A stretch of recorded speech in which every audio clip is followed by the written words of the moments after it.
Alors, bonjour à toutes et bonjour à tous. Bienvenue pour cette cinquième conférence organisée par la CCI Grand Lille au titre de Wow, Women on the Web. Il nous tenait à cœur depuis longtemps de mettre en valeur l'entrepreneuriat au féminin dans un monde dominé exclusivement par les hommes pour l'instant, qu'il s'agit en fait du numérique. Alors pour cette conférence, je n'ai pas les compétences visiblement pour l'animer, donc je vais laisser la parole à Marie Rouet qui a réuni en fait des personnes influentes sur la toile. Marie, je vous laisse la parole. Bonne conférence. Merci Frédéric. Bonjour à tous. Donc, je suis très honorée de pouvoir animer cette conférence avec des femmes talentueuses qui ont réussi sur le web. On va parler du coup d'Amandine Dupont, de Rachel Coppens, de Mathilde Boateng et d'Aurélie Daclara. Donc, mesdames, est-ce que vous pouvez vous présenter? On va commencer par moi d'ailleurs. Marie Roé, j'ai une agence de communication et web, et également un organisme de formation. On va passer tout de suite à Amandine. Bonjour Amandine. Bonjour à tous. Alors moi c'est Amandine Dupont, je suis la fondatrice de l'agence de relations presse et de marketing d'influence Dupont et Dupont. Bonjour, alors moi c'est Rachel et j'ai créé ma société à l'âge de 22 ans et je suis styliste photo indépendante. Bonjour, donc moi c'est Mathilde Boateng, donc moi j'ai plusieurs casquettes. Donc je suis coach sportive, influenceuse fitness sur le web et également ancienne sportive de haut niveau. Voilà. Bonjour, moi c'est Aurélie, j'ai créé l'agence de communication Digital Woman il y a bientôt 2 ans et je l'ai créée, j'en avais 22 aussi et donc voilà, j'accompagne les femmes, c'est ma cible uniquement dans la communication et les sites web. Parfait, merci beaucoup. Alors, tout d'abord, mesdames, qu'est-ce qui vous a amené à monter votre entreprise? Est-ce que vous êtes née entrepreneuse? Est-ce que ça arrivait comme ça? Qu'est-ce qui s'est passé au juste? On veut tout savoir.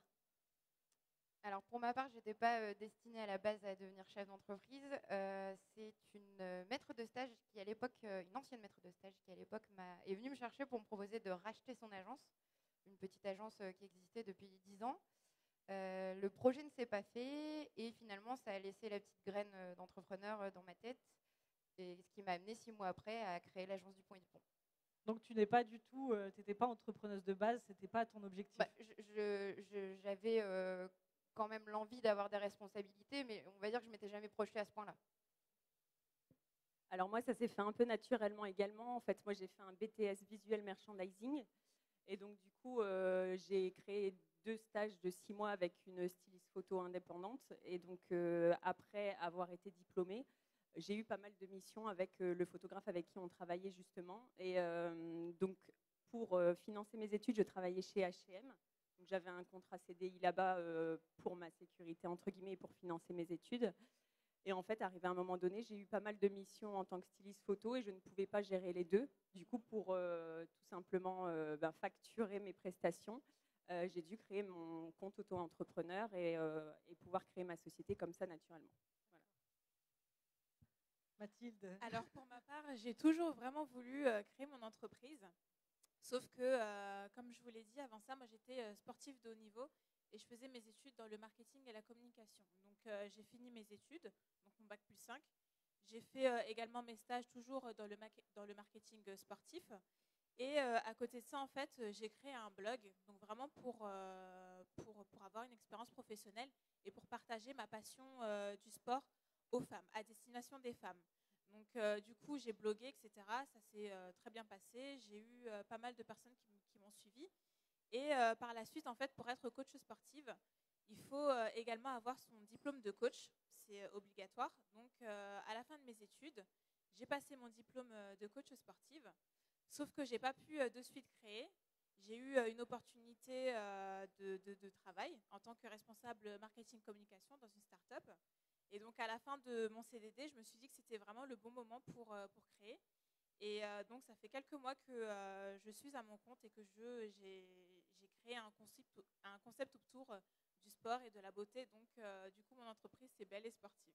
Voilà. Moi, j'ai fait un DUT Infocom pour commencer et j'ai fait le cursus classique avec un stage à l'issue du DUT. J'ai poursuivi en travaillant quelques mois dans l'entreprise qui m'avait prise comme stagiaire. Donc, je n'avais pas prévu de me lancer à mon compte tout de suite. J'ai d'abord pris un CDI dans une start-up sur Lille en communication. Et ça ne s'est pas passé comme je voulais. J'avais besoin de travailler mes propres idées, de faire à ma façon, comme je l'avais décidé. J'avais besoin de m'exprimer.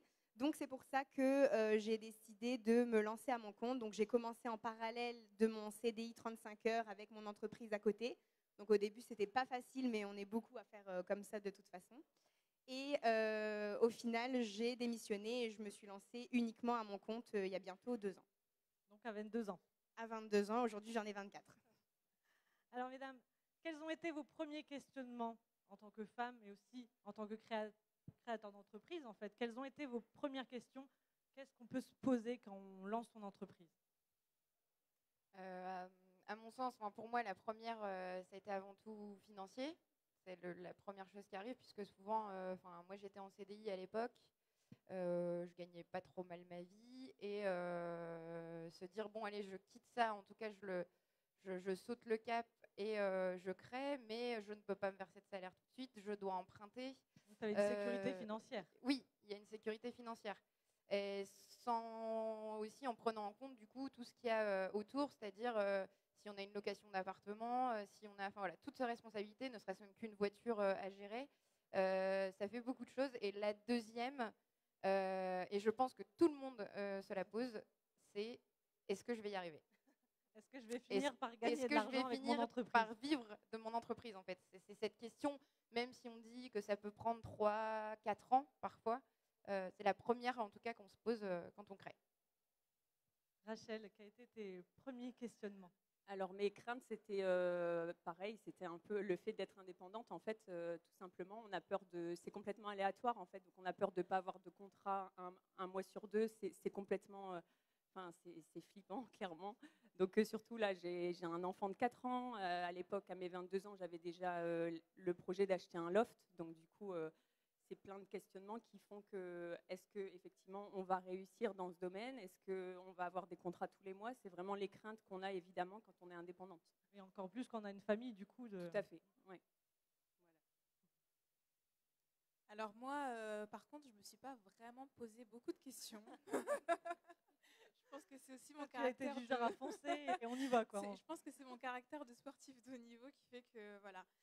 Moi, les seules questions que je me suis posées, c'était sur les financements qu'il pouvait y avoir lorsqu'on crée son entreprise. Et donc, j'ai été très bien accompagnée. Et donc, du coup, on a répondu à toutes mes questions.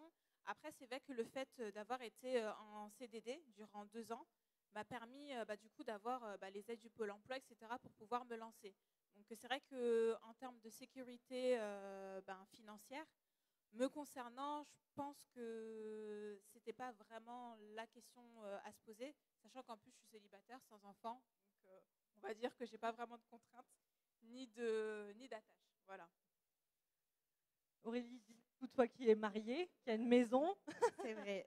Moi, les questions que je me suis posées, c'était surtout au niveau de ma légitimité, parce que forcément, j'avais 22 ans. Je me suis dit, on va dire tout de suite, elle n'a pas d'expérience, elle ne sait pas ce que c'est, elle ne sait pas comment ça se passe, alors qu'en réalité, en 2 ans d'entreprise, j'ai vécu beaucoup plus que je pense j'aurais pu le vivre dans un salariat classique 35 heures. Donc, je me suis surtout posé cette question-là, de me dire, est-ce qu'on va me faire confiance? Est-ce qu'on va oser me dire, je veux que tu crées mon site web, j'ai envie que tu m'accompagnes dans ma communication. Donc, ça a été mes premières vraies interrogations, mais elles se sont rapidement envolées parce qu'en fait, quand j'ai commencé, moi, j'ai commencé vraiment sur Instagram. Et en fait, j'ai rapidement commencé à nouer de vrais liens avec une vraie communauté. Ça a commencé comme ça. J'ai pris en assurance en même temps que ma communauté me faisait de plus en plus confiance. Donc, en fait, au final, mes craintes se sont très, très vite envolées. D'accord. Pourquoi avoir choisi au juste le web? Pourquoi vous avez utilisé le web pour développer votre entreprise, pour vous lancer? Quelles ont été votre expérience là-dessus? Pourquoi avoir choisi le web?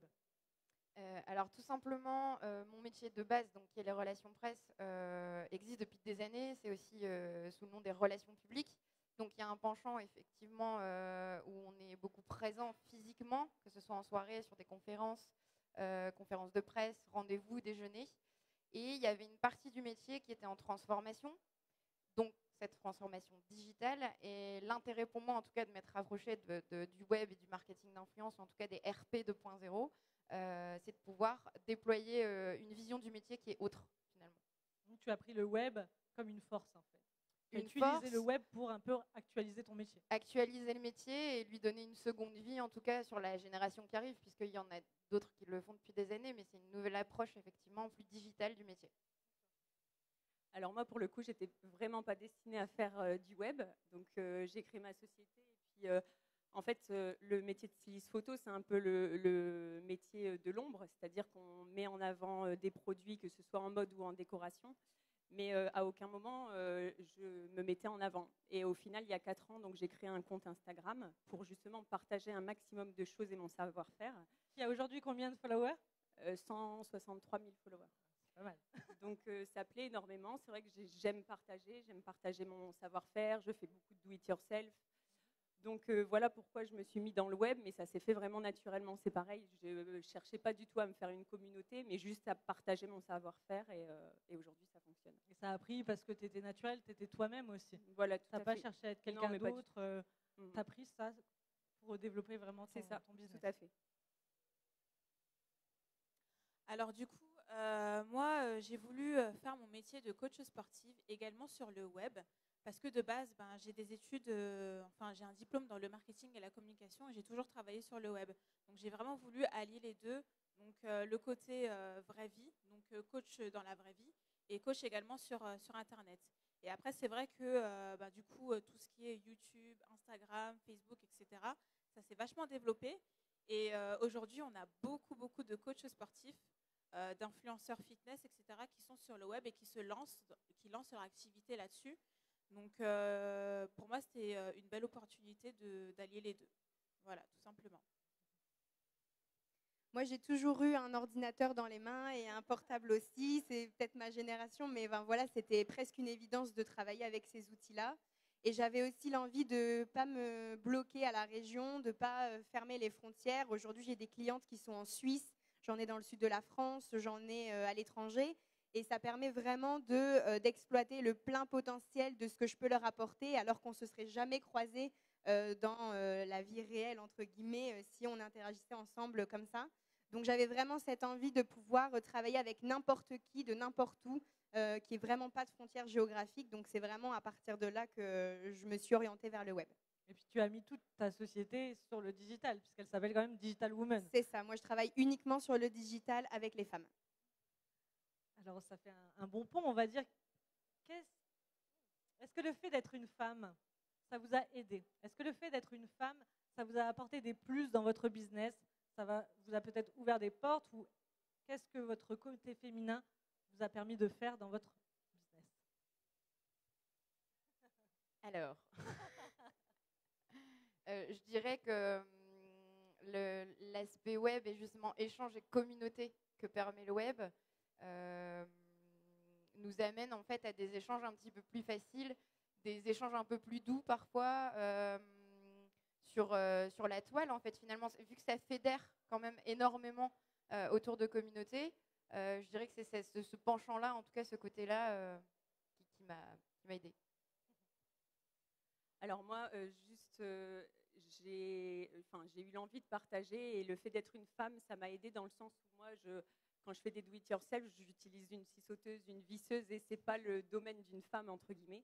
Et je veux donner confiance à la femme et qu'elle soit vraiment indépendante et qu'elle sache faire des meubles elle-même et qu'elle sache vraiment manier un maximum de choses et être indépendante. En fait, c'est vraiment l'image que je veux donner. C'est pour ça que je le partage un maximum et que j'essaye d'aider la femme justement à évoluer dans ce sens-là et voilà, et d'être indépendante. Donc il y a tout un message derrière Oui, tout à fait. ton Tout entreprise.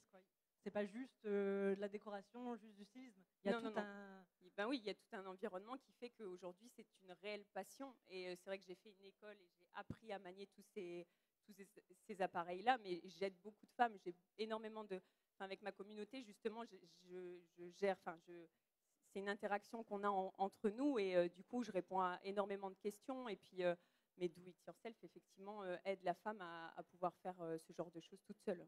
Elle s'identifie à toi aussi? Oui, tout à fait. Mathilde, toi, tu es dans un milieu vachement masculin. Alors ouais, moi, je suis dans un milieu très masculin, donc quasiment que des hommes. Et c'est vrai que le fait d'être une femme, pour moi, c'est une vraie force. Parce qu'au final, les femmes, en fait, se reconnaissent aussi en moi. Et c'est vrai que quand on parle de sport, on parle aussi de confiance en soi et du rapport avec son corps. Et c'est vrai que quand on va dans une salle de fitness, je sais qu'il y a beaucoup de femmes qui n'aiment pas aller en salle de fitness parce que justement, elles vont se retrouver avec des hommes. Elles ne seront pas forcément à l'aise avec des hommes.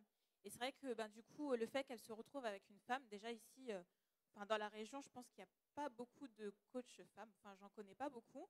Donc, me concernant, je pense que c'est une vraie force et je joue là-dessus en fait pour amener des clientes et également tourner le sport de manière différente, de manière un petit peu plus douce. C'est pas du sport pur et dur, c'est vraiment un certain mode de vie, être bien dans son corps. Moi, je dis c'est bien bouger, bien manger et bien vivre.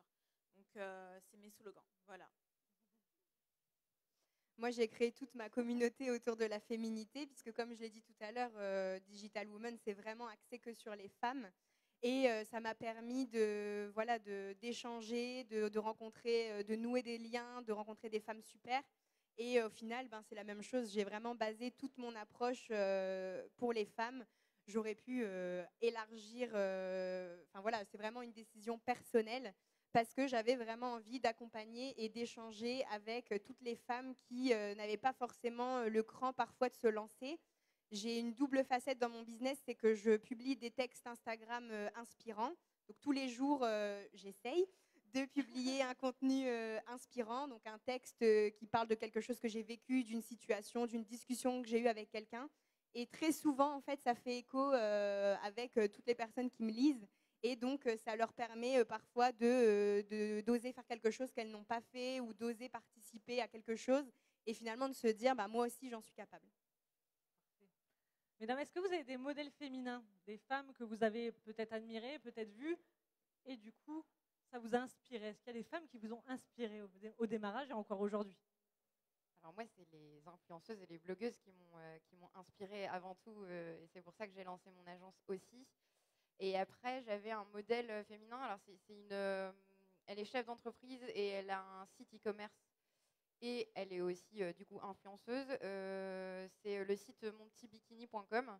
Donc en fait, c'est une fille qui est partie du constat qu'on ne pouvait pas acheter de maillot de bain toute l'année. Elle a créé son e-commerce.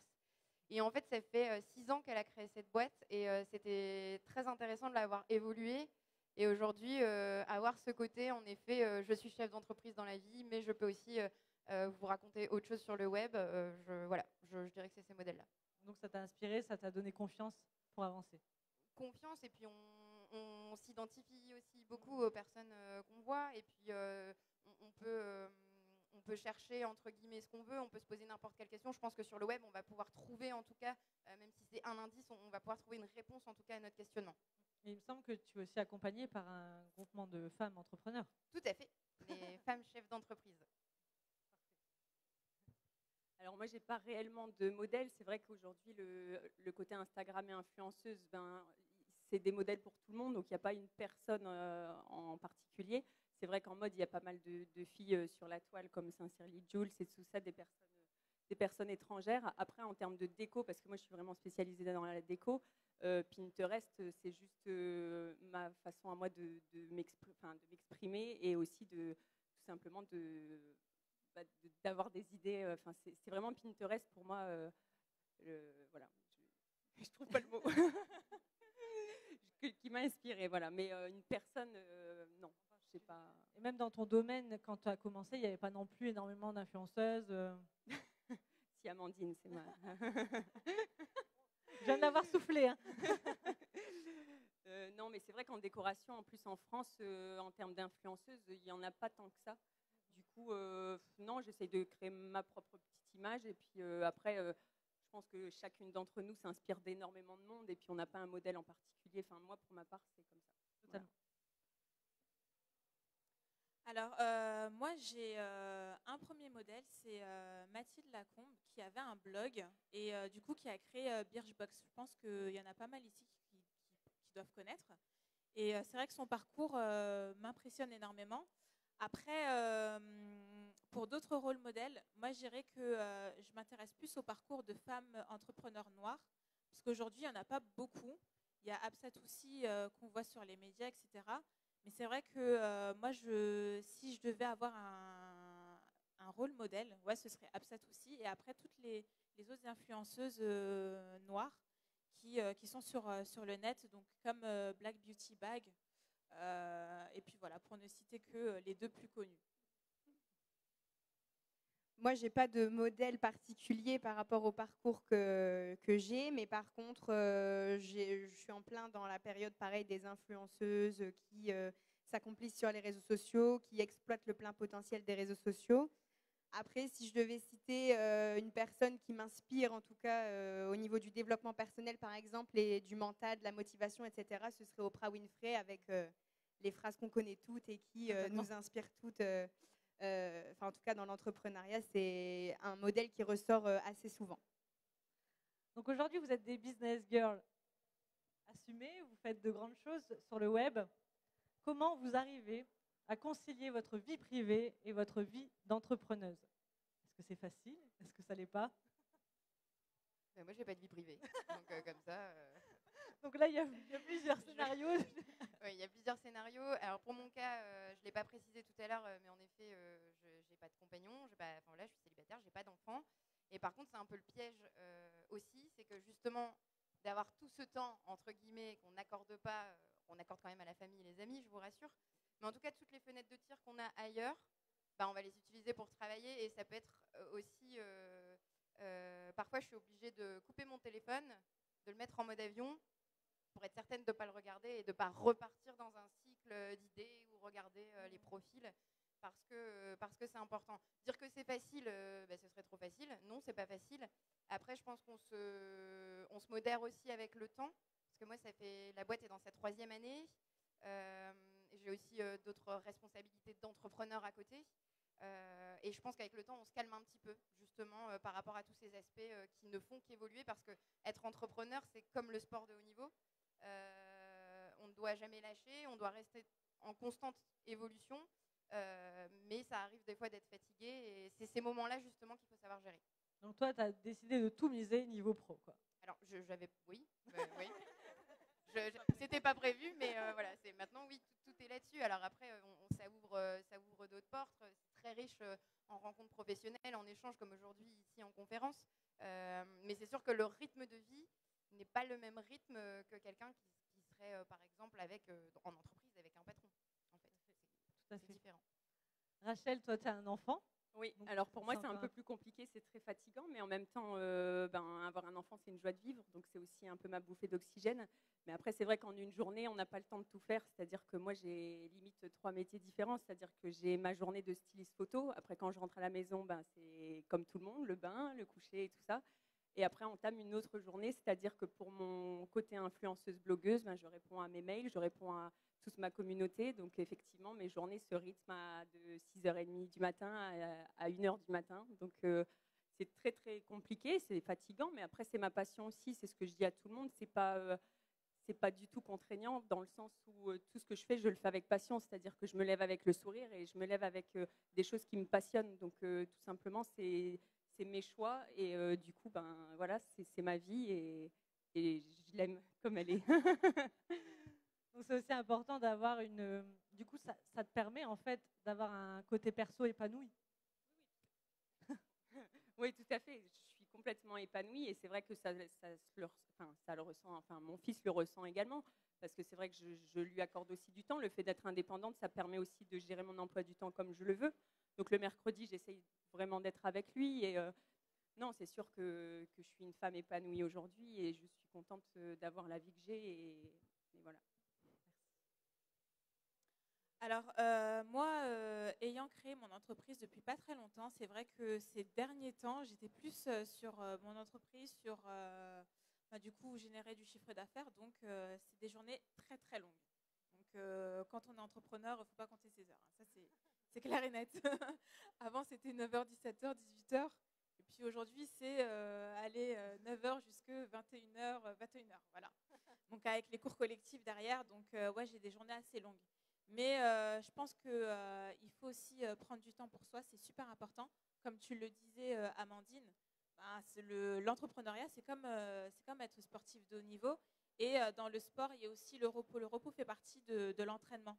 Et c'est super important de prendre soin de soi et de penser aussi à soi. Donc, c'est ce que je fais. J'essaye de le faire. Et puis voilà. Donc, non, j'arrive à gérer à peu près correctement ma vie pro et ma vie perso. Toi, Aurélie, qui est mariée, qui a une maison avec des travaux, comment tu fais pour allier tout ça? C'est pas facile. Comme on disait, c'est évident pour personne. Je pense que c'est une question d'équilibre à trouver soi-même. Je n'ai pas trouvé mon équilibre d'entrepreneur dès le premier jour. On va dire que j'arrive à trouver mon équilibre vie privée et vie pro depuis quelques mois seulement, alors que ça va faire bientôt 2 ans que j'ai ouvert mon entreprise. C'est vrai qu'au début, on est happé par le fait de vouloir créer, de vouloir faire. On a plein d'idées, on a envie de tout faire tout de suite. On a peur que quelque chose nous passe sous le nez parce qu'on ne le fait pas maintenant. Donc c'est vrai que ce n'est pas évident de concilier le tout. Mais moi, pour le coup, ça a vraiment été libérateur parce que j'ai des horaires de vie qui me conviennent. Je m'adapte aux horaires de boulot de mon mari. Donc, il finit tard le soir. Donc, moi, je travaille tard le soir. Tard dans la nuit aussi parce que je me sens bien comme ça. Et voilà, c'est vraiment une question d'équilibre. Mais effectivement, c'est difficile de ne pas s'oublier. C'est difficile de ne pas se dire là je déconnecte parce que je fais une séance de sport, parce que je vais voir des amis, parce que je vais voir de la famille. Et même quand on est avec les amis et la famille, on a toujours le téléphone qui est à côté, pas loin, on a envie de regarder, on a un mail, on a envie de le lire. C'est pas évident de trouver cet équilibre au début, mais avec le temps, je pense que tout le monde arrive à trouver finalement la méthode, on va dire, qui lui convient. Et grâce au web, tu peux travailler en pleine nuit. Exactement, j'aurais pas pu le faire avec un CDI. Dernière petite question, mesdames, et on va prendre quelques questions si on a dans le public. Si vous devez donner un seul conseil aux femmes qui sont présentes, qui veulent se lancer en entrepreneuriat, qui veulent se lancer sur le web, développer leur entreprise, quel serait ce conseil? Foncez. Pareil, en fait, à partir du moment où on est passionné, je pense qu'il ne faut pas se poser de questions et aller de l'avant, sinon on ne fait rien dans la vie. Et aujourd'hui, il faut prendre des risques. Et je pense que c'est super important pour son équilibre de faire ce que l'on aime, en fait. Donc, oui, foncez. Alors moi, je dirais, c'est plus avoir réellement confiance en soi. Parce que vous allez avoir votre entourage qui va vous encourager, etc. Mais si vous-même, vous ne croyez pas en vous et en votre projet, il est mort. Donc vraiment, croyez en vous. Je pourrais répéter la même chose, je pense qu'on va toutes dire pareil. Du coup, je vais plus m'adresser aux personnes de mon âge, donc qui ont la vingtaine. On nous met dans la tête qu'on est obligé de faire un cursus d'études et puis d'aller après en entreprise et puis peut-être au niveau de la trentaine se dire j'ai le droit de lancer ma boîte et même après. Moi, je voudrais vous dire, si vous sentez que vous avez envie d'accomplir quelque chose, que ça vous obsède, que vous y pensez tout le temps, que vous vous dites moi, j'aurais fait ça différemment, assurez vos arrières parce que voilà, la première difficulté, c'est l'aspect financier, hein, on le sait toutes. Mais si cet aspect-là est réglé de votre côté, je vous dirais la même chose. Lancez-vous, quelle que soit votre tranche d'âge et quels que soient les préjugés et les dictates qu'on vous donnerait tous les jours autour de vous. Merci beaucoup. On peut les applaudir quand même. Est-ce que quelqu'un aurait une question à poser à ces dames? Une petite question à Rachel, Amandine, Mathilde, Aurélie? Vous avez été très clairs, les filles.